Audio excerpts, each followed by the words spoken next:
Now You See Me 2 is about the four horsemen as they resurface and they're recruited by a tech genius and they're requested to pull off their most impossible trick ever. I was looking forward for this movie for a couple reasons. I didn't really like Now You See Me 1, but it has Harry Potter and it has Lizzy Caplan.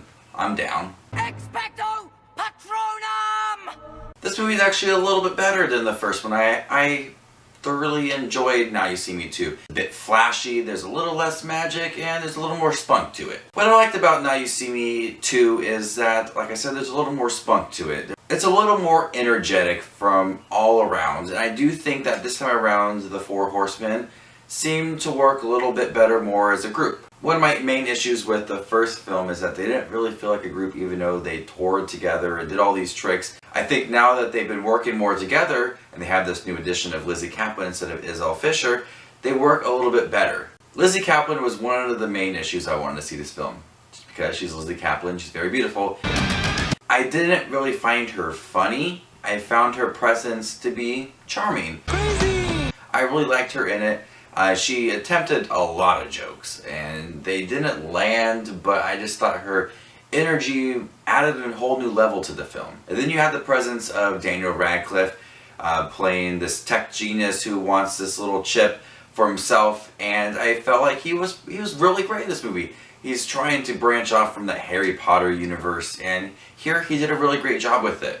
He was edgy, he was cocky, and he was just fun overall. Just like the first movie, this storyline does get very convoluted at times. It's kind of hard to put together certain things, certain magic tricks, and how they help the overall storyline. They seem to go a lot of different ways with what they want to do with the storyline and the characters and the overall arc of the story. Seems like it's all out of place and then hold together at the end. I don't know. It just seems like certain scenes aren't meant to be part of the storyline, but then they all end up together at the end.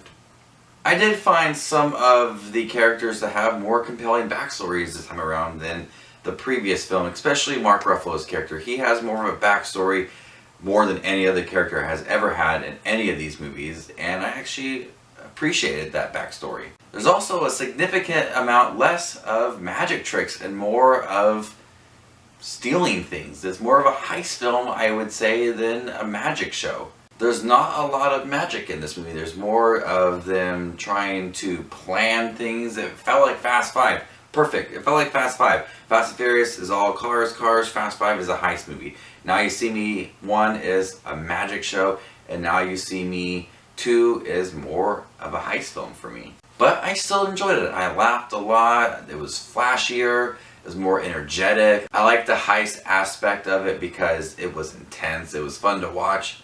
And I liked the addition of Lizzy Caplan. Even though she wasn't very funny, she still had this great spunk to her. And Daniel Radcliffe was a great addition as well. So I'm going to go ahead and give Now You See Me 2 a B-. This is Just Watch Movies with this review of Now You See Me 2. What is your favorite movie that involves magic of some sorts? Remember The Incredible Burt Wonderstone? Yeah. Sometimes magic movies aren't that good. So this is Just Watch Movies. Remember to give this video a thumbs up and subscribe to Just Watch Movies. And you stay classy, YouTube.